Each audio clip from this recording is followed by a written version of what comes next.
Phoenix Home Care and Hospice. I choose Phoenix. Hello and welcome to another episode of Why It Matters.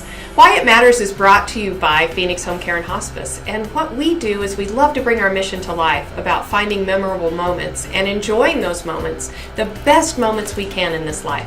So today's episode, I'm very excited to welcome Tim Zimmerman.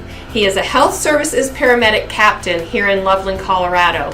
And we're at Phoenix Home Care in Loveland, and we officially welcome you. So Hi, Terri. Thank you, Tim, very much for being invitation. here. So I'm learning, all right? So tell me, what does a Health Services Paramedic Captain do?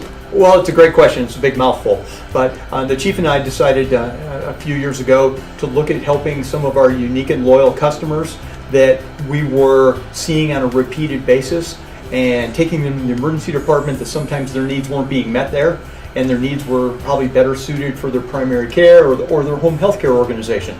And they were just kind of falling through the cracks. So the chief's got me out following up these folks and trying to get them better connected with the resources already established here in the community. Okay, so these customers are people that frequently call 911, right? They call Absolutely. you to come help them with whatever, a Yep. fall, a cough, anything, right? Anything, absolutely. And they kind of meet the definition of unique and or loyal. The loyal ones call us on a more frequent basis. And some of the folks I help are in the unique category. They have unique needs.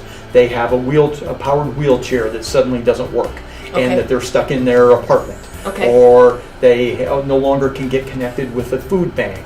So sometimes they're just one-off folks that call 911 and interact with our crews that are driving around, and again, don't have a need for the emergency department, but still have a valid need for help. Absolutely. Yeah. And we've taught them for 30 plus years to call 911 every time they need something, and they're calling, and sometimes a 911 ambulance and a couple paramedics and a ride to the hospital isn't what they need. Right. So we're trying to Reteach them. reteach them and help them in the process.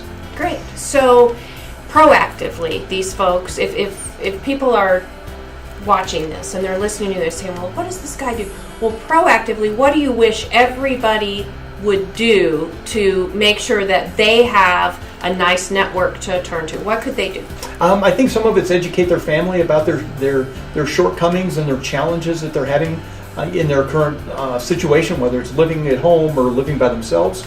So educate their close circle of friends, and then stay in touch with their primary care doc or their home health care organization, because all of those organizations are much better suited to help people in those kind of short-term gap issues. Sure. That the emergency department's not great at Right. doing. You're having a heart attack or you're in a car accident, the emergency department's gotta the go perfect there. place Right. to go. But, they can't help you with your wheelchair that's not working, or they can't help you right away get connected with a food bank, or Yeah. find a clinic that will take your insurance. So I kind of help those folks work through those struggles and get better connected.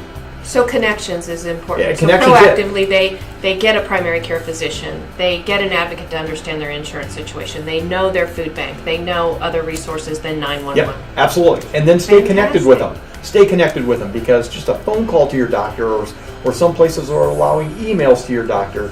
The docs in their office, and there's a lot of them have Right. social workers anymore. Those folks are the experts at getting them connected and filling their needs without sometimes having to result in 911. We still want people to call.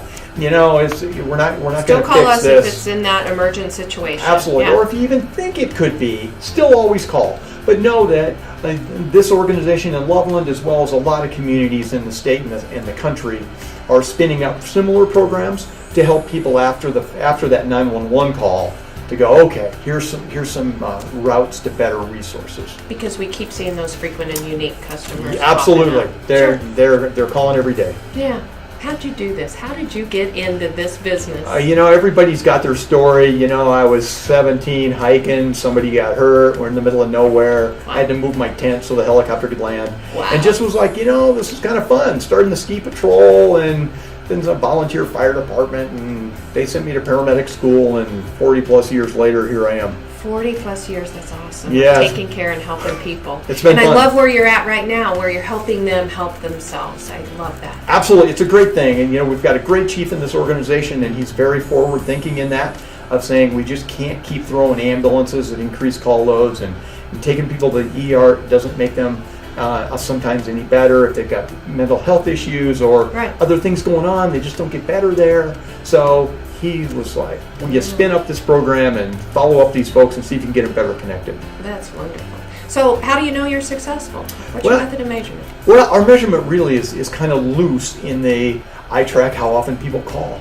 So, Bill Smith makes my radar. I visit Bill Smith a little bit, and I watch his call utilization and see if we can. And if it goes down and his wellness goes up or his quality of life goes up, look at you. Yep. Yeah. And I follow up with them and make sure that they get connected. Sometimes I go to their doctor's appointment with them. Wow. And say, let's make sure you get there. Your doctor can't help you if you don't get there. Yeah. Or your home health care can't help if you don't let them in your house. Mm-hmm. So let's help the team work together. Resources. So yeah, it's just really following up and hoping people fall off my radar. One at a time. One at a time. One at a time. Good job. Well, thank you so much for joining us today, and thank you for joining us for Why It Matters, a program brought to you by Phoenix Home Care and Hospice. Phoenix Home Care and Hospice. I choose Phoenix.